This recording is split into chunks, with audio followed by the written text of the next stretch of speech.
저주 가운데 저주를 받았던 것을 보게 되죠. 특별히 9절에 나타나 있는 그런 고난, 내가 신뢰하여 내 떡을 나눠 먹던 나의 가까운 친구도 나를 대적하여 그의 발꿈치를 들었나이다. 누구를 말하겠어요? 아까 말했던 사울왕을 말할 수도 있고 아들 압살롬을 말할 수도 있고 자기의 신복 아히도벨을 말할 수도 있어요. 특별히 이 고난은 예수님이 당하셨던 고난을 상징하기도 하고 연상하게 하는 그런 내용이죠.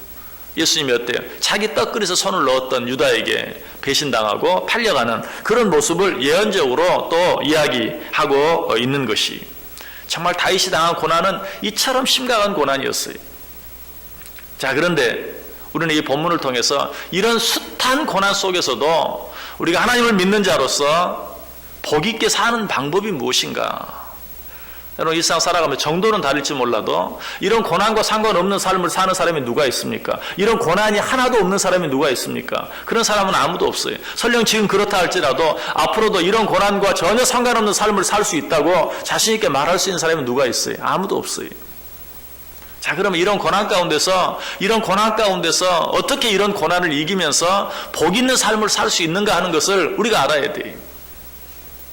이런 고난 가운데서 우리가 복 있게 사는 첫 번째 방법은 무엇입니까? 우리가 이미 생각한 1절에 있는 것처럼 가난한 자를 보살피는 자에게 복이 있으며 재앙의 날에 여호와께서 그를 건지시리로다. 정말 나보다 더 힘들고 어려운 자들을 돌아보는 삶, 이런 삶이 나의 힘들고 어려운 삶을 이기고 복 있게 사는 첫 번째 방법이, 이미 이 말씀 생각하면서 말씀드렸죠. 나보다 더 힘들고 어려운 삶을 사는 자들을 도와주는 것, 이것이 마치 인간적으로 표현하면 보험에 드는 것과 같은 삶이다. 그런 삶을 살았을 때, 내가 정작 어려운 가운데 당했을 때 그런 모든 일들을 가품당하게 될 것이다. 팔복 가운데 마태복음 5장 7절에 말합니다. 긍휼히 여기는 자는 복이 있나니 그들이 긍휼히 여김을 받을 것이다. 자, 우리가 고난 가운데서 그 고난을 이기는 삶을 살기 위해서는 어때요? 누군가 나를 도와줄 수 있어야 돼요. 근데 성경은 뭐라고 말하면 긍휼히 여기는 자가 복이 있나니 긍휼히 여김을 받을 것이다. 고난 가운데 있는 자들을 도와주는 자가 복이 있나니 네가 정령 고난 가운데 있을 때 누군가로부터 도움을 받게 될 것이다 하는 그런 말씀이에요. 왜 가난한 자를 돌아보는 자가 복이 있습니까? 잠언 19장 17절에 말해요. 가난한 자를 불쌍하게 여기는 것은 여호와께 꾸어드리는 것이니 그의 선행을 그에게 갚아주시리라. 방금 전에 말씀드렸죠. 내가 어려운 자들을 돌아볼 때 그것은 하나님으로 말미암아서 나에게 채무자가 되게 하는, 내가 채권자가 되는 것이, 내가 가난한 자를 돕고 내가 어려운 자를 도와주는 것, 그렇게 할 때 어때요? 하나님이 나에게 채무자가 돼요. 나는 채권자가 돼요. 그래서 정녕 내가 어려운 가운데 처했을 때, 고난 가운데 있을 때 하나님께서 내가 어려운 가운데 있는 자들 도와준 그것을 나에게 갚아주실 것이다 라고 말하고 있어요. 방금 읽었던 이 잠언 19장 17절 말씀을 현대인의 성경으로 보면 더 쉽게 이해할 수 있어요. 여호와께서 빛을 주신다는 말을 들어본 적이 있느냐?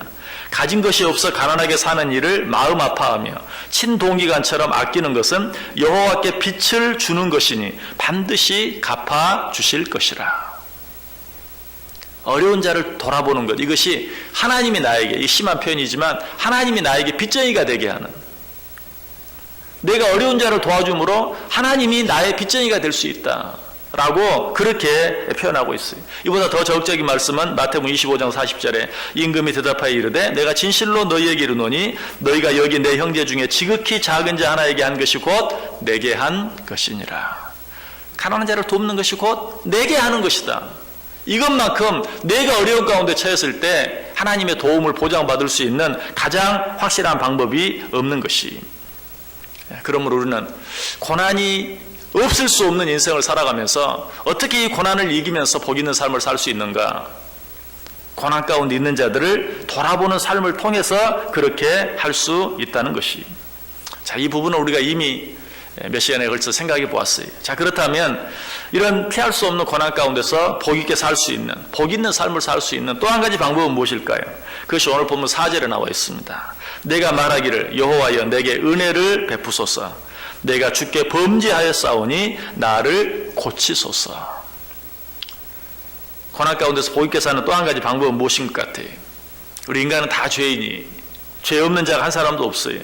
그러므로 역시 고난을 당할 수밖에 없는 일상에서 복있게 살 수 있는 유일한 방법은 하나님의 은혜를 받는 것뿐이. 왜? 내가 죄 없다면 나의 죄 없음으로 말미암아 복있게 살 수 있겠지만 이 세상에 그런 사람은 없어요. 의인은 없나니 하나도 없다. 모든 사람이 죄를 범하였다. 그런 인생들이 고난 가운데서 복있게 살 수 있는 방법은 하나님의 은혜를 구하는. 어떻게 하는 것이 하나님의 은혜를 구하는 것입니까? 하나님 내게 은혜를 주옵소서. 여러분, 그것이 하나님의 은혜를 구하는 게 아니에요. 진정으로 하나님의 은혜를 구한다는 것은 나는 죄인입니다. 나는 이 고난을 피할 자격이 없는 자입니다.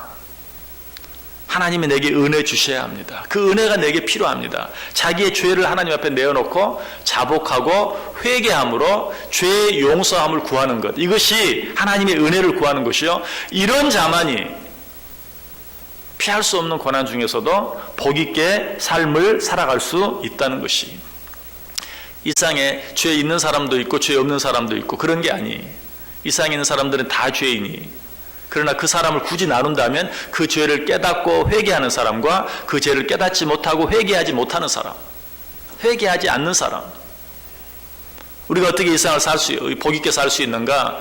내 죄를 깨닫고 그 죄를 내어놓고 회개하는 자, 이런 자가 복 있는 삶을 살 수 있어요. 역시 이 사실도 예수님의 팔복 가운데 잘 얘기합니다. 마태복음 5장 8절에서 마음이 청결한 자는 복이 있나니 그들이 하나님을 볼 것이며. 마음이 청결한 자가 복이 있다. 어떻게 보면 마음이 청결한 자와 죄를 뉘우치는 자는 아무 상관이 없는 것처럼 보일 수도 있어요. 마음이 청결한 자는 오히려 죄를 깨닫고 뉘우치는 자가 아니라 죄 없는 자.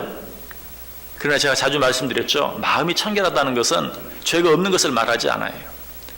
자기의 죄를 있는 그대로 다 드러내놓고 보는 것, 이것이 마음이 청결한 것이. 제가 이 얘기를 할 때마다 꼭 예를 들죠. 여러분들이 길을 가다가 옆에 있는 개울을 지나갑니다. 강가를 지나갑니다. 호수를 지나갑니다. 어쩔 때 여러분은 물 깨끗하다 그럽니까?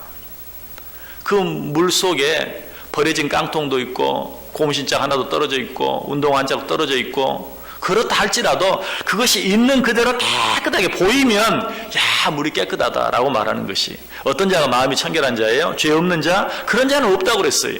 그럼 어떤 자가 마음이 청결해요? 자기의 있는 죄를 다 내어놓고 있는 대로 내어놓고 회개하고 뉘우치는 자, 죄 용서함을 구하는 자, 이런 자가 마음이 청결한 자예요. 성경은 그런 자를 뭐라고 말해요? 마음이 청결한 자가 복이 있다. 우리는 이 세상을 살아가면서 어차피 고통을 당해요. 고난을 당해요. 그런 고통과 고난 가운데서 어떻게 복 있는 삶을 살 수 있는가? 그 모든 고난의 원인이 되는 내 안에 있는 모든 죄를 꾸밈없이 거짓 없이 솔직하게 있는 그대로 다 내어놓고 회개할 때 비로소 우리는 복 있는 자의 삶을 살 수 있어요. 그래서 시편 32편 1절, 역시 다윗이 지은 시죠. 이렇게 말합니다. 허물의 사함을 받고 자신의 죄가 가려진 자는 복이 있도다. 허물이 없는 자, 죄가 없는 자가 아니라 그 허물의 사함을 받고 자신의 죄가 가려진 자는 복이 있도다. 이 세상에서 가장 복 있는 자는, 죄 없으면 얼마나 좋겠어요. 그러나 그런 자는 없다고 그랬어요. 이 세상에서 가장 복 있는 자가 어떤 자예요? 죄 용서함 받는 자. 그렇다면 이 세상에서 가장 복 있는 삶을 살 수 있는 방법은 무엇인가? 죄 용서함을 받고 사는 것이. 그러기 위해서는 어떻게 돼야 돼요? 나의 죄를 깨닫고 나의 모든 죄를 뉘우치고 회개할 수 있어야 돼요. 오늘 이 시를 기록하고 있는 다윗, 세상 사람들이 당할 수 있는 그 어떤 고난보다도 많은 고난을 당했다라고 말씀드렸는데, 또 한 가지 이야기한다면 이 세상 그 어떤 사람보다도 많은 큰 죄를 지었어요. 남의 아내를 겁탈하고 아이를 갖게 하고 그 일을 감추기 위해서 그 남편을 전쟁터에 보내서 죽이는 엄청난 죄를 저질렀어요. 복 있는 삶과는 거리가 먼 사람이, 이제 복 있는 삶을 살기는 영 틀린 사람이, 그러나 그 죄까지라도 내어놓고 회개함으로 우리가 서두에 생각했던 것처럼 다윗하면 그가 당한 고난보다도 목자로서 한나라의 왕이 된 사람, 적장 골리앗을 때려 눕힌 사람, 그래서 사람들이 정말 사울이 죽인 자는 천천이지만 다윗이 죽인 자는 만만이다 라는 찬양을 들었던 사람, 멋진 사람으로 그 이름이 남을 수 있게 되었던 것이. 그러나 다윗이 그 죄를 회개한 모습은 처절해요. 사무엘하 12장 13절에 보면 다윗이 나단에게 이르되 내가 여호와께 죄를 범하였노라 하며 나단이 다윗에게 말하되 여호와께서도 당신의 죄를 사하셨나니 당신이 죽지 아니하리라. 하나님 앞에서 내가 하나님 앞에 죄를 범하였나이다 라고 죄를 뉘우치고 회개할 때 비로소 그는 복 있는 자가 될 수 있었다. 그는 이 비밀, 그는 이 비결을 알기 때문에 오늘 본문에서 말하는 것이 4절에서 내가 말하기를 여호와여 내게 은혜를 베푸소서 내가 주께 범죄하였사오니 나를 고치소서. 오늘 하루 복된 삶을 살기를 원하십니까? 하나님의 은혜 외에는 다른 방법이 없어요. 그런데 그 하나님의 은혜를 어떻게 받을 수 있습니까? 주여 내가 주께 범죄하였나이다 나를 고치소서 나를 붙잡아 주소서 나를 새롭게 해주소서 나와 함께 해주소서 라고 말하는 것 외에는 다른 방법이 없어요. 오늘날 어떻게 살기를 원하십니까? 하나님의 은혜가 아니면 방법이 없는 줄 알고 그 하나님의 은혜를 구할 수 있는 어떻게 내 죄를 회개하고 뉘우침으로 하나님의 은혜를 구하고 그 은혜를 받음으로 정말 어려움 많고 힘든 일들이 많은 세상 가운데서 그 많은 고난 가운데서 복 있는 자의 삶을 살아갈 수 있는 복이 있는 하루가 될 수 있기를 주님의 이름으로 간절히 축원합니다.